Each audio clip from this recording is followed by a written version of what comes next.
Ellen, thank you so much for joining the internal communication series on my blog, Infrascope. I've got over 35 thought leaders who have shared their perspectives on this evolving domain. So I'm very, very delighted to have you on the show. Before we begin, it'll be great if you could quickly introduce yourself for our viewers. Yes, hi there, and thank you for inviting me to participate. I'm really flattered to be invited to talk with you today. So as you said, my name is Ellen. I'm a communications director at Refinitiv, which is a global data and technology business with 120 sites around the world and around 24,000 colleagues. And we're serving around 40,000 customers. We provide financial data to the markets, to banks, etc. And I have been with Refinitiv since March, so only a few months. Fantastic. Thank you again. And let's begin by asking you the first question in terms of what is your understanding of internal communications? What does it mean to you? Yeah, I reflected on this for a little while. For me, internal communications is a responsibility. That's sort of the first word that comes up for me. I'm responsible for helping colleagues to understand an organization's vision and strategy. I'm responsible for reflecting that vision and strategies in every letter of my work. And equally, I'm responsible for making sure that people's voices are heard by leaders who make decisions. I see it very much as a sort of two-way street in that respect. And internal comms is a privilege. It's a privileged role to hold. You're very close to leaders and you can make a huge impact and you're very influential. You can be very influential for sort of influencing decisions, connecting dots, and making a difference, frankly, to people's days where they spend most of their time. Fantastic. And how does it get practiced in your organization? What are some of the nitty-gritties around it? Yeah, well, I've actually been at Refinitiv since January, not March, although it felt like my work really started in March when I was tagged to the coronavirus response. But my first impressions of internal communications at Refinitiv is that they're excellent, very well done and taken incredibly seriously. So we have a number of channels, a variety of channels through which people can consume their information. So all of their preferences and needs are met in that respect. The language we use is always very accessible, simple, plain English, of course, which is sort of basic, but that really is done throughout. And we support leaders and their business areas in a really focused way. So half the comms team are communications partners aligned to executive leadership team members. So personally, I'm aligned to our Chief People Officer who heads up the HR function, which is a global function of around 400 people. But of course, the outputs from the people function are felt and experienced company-wide. So I provide him, Alex, with dedicated ongoing partnership for all things HR. So our executive leadership team are made very visible. We collect insights and feedback constantly, and detail is important to us. And the other thing I must say about internal comms at Refinitiv is we take tone very, very seriously. And our tone is in the large, very human, adult to adult, and has recently been incredibly empathetic in our response to coronavirus. Great. Yeah. And could you share an example of a recent work where you really felt proud about the campaign that you ran? Yeah, happy to. So I mentioned that I was tagged to the coronavirus project. It's not really a project, it's a crisis, of course. So in March, I was asked to, write an all-colleague email about coronavirus. No one really knew what it was and what it would become. And some people were actually saying, oh, it's just like the flu, it'll pass. Everyone's making a fuss. And we all know what happened there. And I was working sort of 12 to 14-hour days every day, including the weekends. And I mentioned Alex, our Chief People Officer. He took the lead in Refinitiv's response to the pandemic. And we all, totally lucked out. He's so strong, very decisive, but more importantly, I think he's empathetic and very thoughtful. And he's very much driven by his personal values, which are sort of felt in his engagement and his comms. So this meant that I drafted all of his comms and supported him with his messaging in a tone of voice that really spoke to how I would want to be spoken to at this time, which was sort of kind, clear, and consistently, which was totally his way. So it was very authentic. And his comms have always been and continue to be so well received, and he gets lots of positive feedback directly to him. But also, we did an all-colleague engagement survey just a few weeks back, and engagement levels have shot up. We improved our scores in all categories, and some of the comments that came through very strongly, themes, were around Alex's leadership, his tone, his comms, and that sort of thing. Right. So I feel very proud to have been and continue to be part of our response to the coronavirus, where people at Refinitiv feel very cared for, very connected to leaders, and very secure, frankly. So that's made me feel really good. And just one of the other results that came through very strongly in the all-colleague engagement survey was that people feel a real sense of belonging to Refinitiv, which has been, it's a lovely and powerful response. Yeah. Fantastic. That's really great. And what, according to you, is the biggest challenge internal communicators face today? I actually think the biggest challenge we face today is a challenge we've been facing for a long time, which is credibility. Yeah, I mean, you may have experienced this in your time as well, that internal comms is often seen as the poor sister of external comms, the less sexy sister of PR. I've certainly felt that in my time. So, there's ways you can go about influencing that credibility. And my sort of top tip is to measure everything and prove your worth. And related to credibility is being perceived as a doer, i.e., you're someone that would manage the distribution lists and build the feedback surveys and send invitations for events.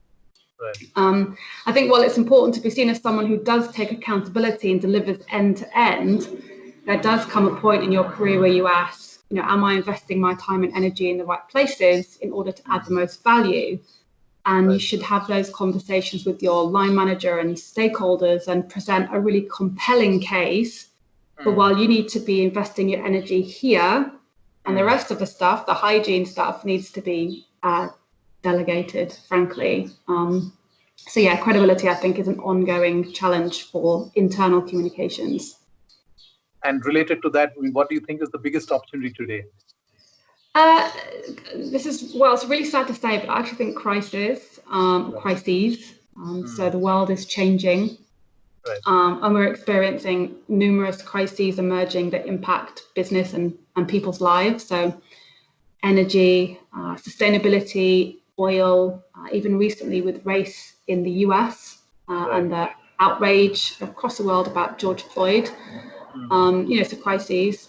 And in my opinion, a great internal comms practitioner needs to be ready to respond quickly, to be able to focus, with a razor sharp focus. You need to be accurate in your communications. There's often very little margin for error when you're dealing with matters of crises.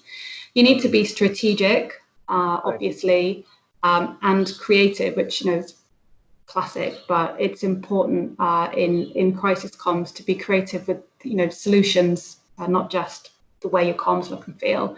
And I think that you should be giving people, your stakeholders, no matter how senior they are, you should be giving them advice and not waiting for instructions. And you'll be able to exploit those opportunities, I think. Yeah. Great. And there is often this discussion that internal communicators don't have a seat at the table. So how can they add more value to the business? What's your recommendation? Yeah, I think mindset is important. Think of yourself as a partner, not as a postbox, and you'll start to move up the value chain. I think internal comms have been post boxes for years, so you're often the last step in any process. Send it to so and so, they'll post it. Send it to so and so, they'll make that PowerPoint slide look pretty. You're always the last sort of rung on the ladder. So think of yourself as a partner and get yourself into that mindset. Give advice, as I say. Don't wait for instructions, and measure everything. So demonstrate the value that you're adding. And the closer you get to leaders, the more influence you'll have over decisions which impact people. So rather than just having a view on a piece of comms, you should be having a view on decisions which drive the comms.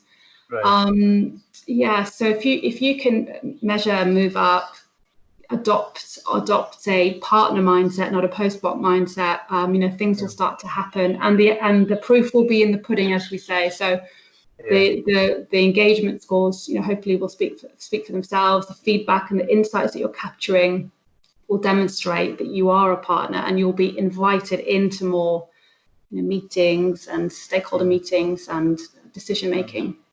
Yeah. Got it. And what are some of the skills that internal communicators need, and what should they develop at this stage? Well, ironically, I think listening is essential. I know we communicate out, we do a lot of broadcasting, but actually I think a key skill for any internal communicator is listening, active listening. So, not only is that actively listening to your stakeholders, so you're not going back to very senior people saying, can I just check something? You get it right first time, but you're also listening to your audience as well, your anecdotal chit chats in the office, which I know we don't have now, but you chit chats on Zoom or Teams. You listen to their feedback, the number of likes, the comments on any articles. You go through any engagement survey responses with a fine-tooth comb, and you spot themes with words that people are using, or sort of the emotions that are coming through. Just listen. So that's really important. The ability to reflect and think critically. A lot of comms people, and me included, sometimes you're working at such a pace that you don't have time to think. And I believe it's important to build in thinking time into your days and weeks, and to reflect, sit there for a couple of hours and just think about things and think about them critically. I would say develop thick skin, be resilient. Sometimes you're going to get a bit of flack. Often people blame comms for when things fail. It's absolute classic, as you'll know, and anyone that's watching this will know that too. So develop thick skin, and excellent writing skills. I mean, that's a very basic thing, but I have experienced in my career, no matter how senior you get, you are always expected to be an excellent writer, and you just move up that chain. So you start writing for incredibly senior people, and it's got to be good. So yeah, they're my sort of 4 biggies: listening, reflection, thick skin, and writing. I like the thick skin one especially. Yeah, you know what it's like. It's always comms. Comms fault when things go wrong, and then no one thanks comms when they go right. It's absolute classic. So there are, because the fact that internal communication is evolving so much, there are a lot of people, youngsters, who want to join this domain. So what's your advice for young professionals who are trying to get into this function? Yeah, well, I wouldn't think of it as I've referred to it as internal comms throughout this interview, and of course I refer to it as internal comms all over the place, but try to think of it as important conversations rather than internal communications, and that instantly broadens it and enriches it. If I was coming into the world of internal comms now, I would want someone to give me the following advice, which is learn the tactics as quickly as you can. Just nail the tactics, nail writing, learn how to manage channels, learn how to write a simple comms plan, work out how to use SharePoint so you're publishing your bits. So all that stuff is nailed. And then move up the value chain. Then you start moving into thinking strategically, creatively, thinking critically, giving advice based on measurement that you've captured. Think about, you're not just responsible for sending out content, but for creating content, and that's where you move right up and you start influencing decisions, not just outputs. And that does take confidence, resilience, as I've talked about, thick skin, and frankly holding opinions which are grounded in evidence. Yeah, I mean, when I joined internal comms, I actually didn't know what it was. I have a degree in PR and public relations, and that's what I wanted to do. I wanted to be a PR girl and work in like the sort of beauty sector and with celebrities. But those roles were paying an absolute pittance in London. You had to be in London, and I didn't live here then, and I wouldn't have been able to pay my rent. And I think those roles went to people who came from affluent families. Basically, it was a bit of that, or people that lived in London already and who lived with their parents, and that just wasn't an option for me, which is a pity. But I ended up taking a role in internal comms at the Royal Bank of Scotland at a car insurance company, which is like the complete opposite end of the glamour scale. But, you know, and I didn't know what it was. Someone said to me, it's sort of like PR, but your audience aren't the public, they're staff. And I thought, oh, I'll just give it a go. And I really loved it, but I could have really done with some advice when I was very young and didn't have any really for years. Which is a pity. So I do think, I'm just reflecting as we're talking now, that there is a real need for mentoring of people that are at entry level. And I know that happens across the sector. Rachel Miller does a lot of that work. Yeah, maybe I'm just thinking as we're chatting, perhaps I'll look for a mentee, someone to help out. Anyway, yeah, that's a great point. In fact, that was alluding to my next question around, you know, women in the communication field, and is there any advice for them? And I think you mentioned about mentoring. So is there anything else they must do differently or think differently about the function and how they work? Yeah, well, I think gender's come up a little bit recently. I've been working closely with our employee networks at Refinitiv, and there's a women's network, for example. And I've sort of never really bought into the whole gender thing, and I've thought, no, it's fine. You don't need support as a woman. We're as good as men, and yada yada. Of course, it goes without saying. But I have noticed. I don't know if it's because I've been working on a crisis and emotions are raised and things feel more urgent. But I've noticed on occasion, I've been interrupted by men or spoken over, and perhaps it's not a gender thing, and I've just taken it the wrong way. But I have been thinking about voices heard and. So I actually don't think it's a gender thing. My focus is class. So it's a big thing in the UK and perhaps in a different way in India, but class is a real issue here. And people who are what we call working class, I think, lack opportunities and access. And then when they do access huge companies like Refinitiv that are full of people that went to private school, for example, you can feel a little bit sort of different on the othered. So I think people of like a more working class background could probably do it with more support than women generally. But my advice in a nutshell to anyone, regardless of their gender, sexual orientation, class or race, is be yourself and know that you matter and your views matter, and it's not up to you to change, it's up to your organization to change. So just keep going. Perfect. Yeah. And you mentioned about the campaign you worked on, the COVID-19 pandemic. And is there, according to you, what's going to change about internal communication related to crises or particular COVID-19? Well, I think crisis make leaders think in a really focused way about exactly who they need now. And at Refinitiv, for example, very soon after COVID became a thing, we set up an executive crisis team on which we've got 9 or 10 people. Half of them are executive leadership team members and the other half are not. And I'm on that executive crisis team. So I am literally around the table with people who are, 100 sort of levels higher than me. I mean, that's an exaggeration, only a few levels, but nonetheless, I'm around the table, and I think that is something that I think will emerge during crises, is that it focuses leaders' minds on who they need around the table, and one of those people will always be comms. And so, I've been very visible to very senior people, which is a lot of pressure, especially as someone that's quite new, but it's also an incredible opportunity to sort of build that muscle and sort of stretch yourself a bit and go out on a bit of a sort of whim sometimes and have your voice heard. So, yeah, I think crisis focuses leaders' minds on who needs to be around the table, and comms will always be around that table, which is fantastic for our industry. Fantastic.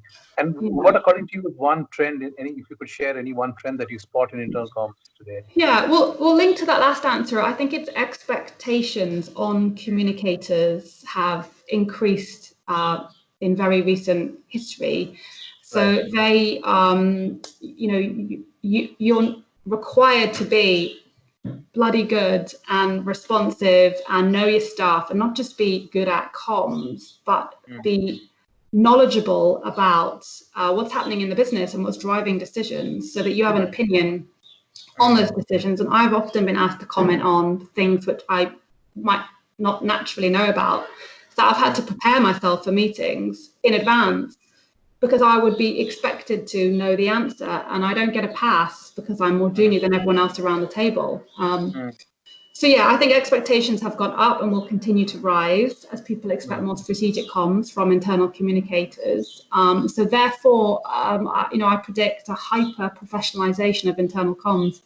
We can't claim to be strategic communicators and simply manage channels. So it's got to be bigger and broader. Yeah. Fantastic. And as we wrap up, if there was one aspect of internal comms that you'd like to change or do differently, what would that be? Yeah, actually, the concept of internal, I think that it no longer exists. Lines have been blurred for years, and now I feel like there's no lines. So if you publish something internally, expect it to be read by someone on the outside, and so you need to look at internal comms through an external lens. Interesting. Yeah. This is fantastic. Thank you so much, Ellen. These been brilliant. I'm sure these insights are going to be extremely valuable for our viewers. So thank you again for taking the time. Appreciate it. No problem. Thank you for inviting me. It's been lovely to meet you face to face and to chat with you. And yeah, thank you. Great. Fantastic. Just hold on.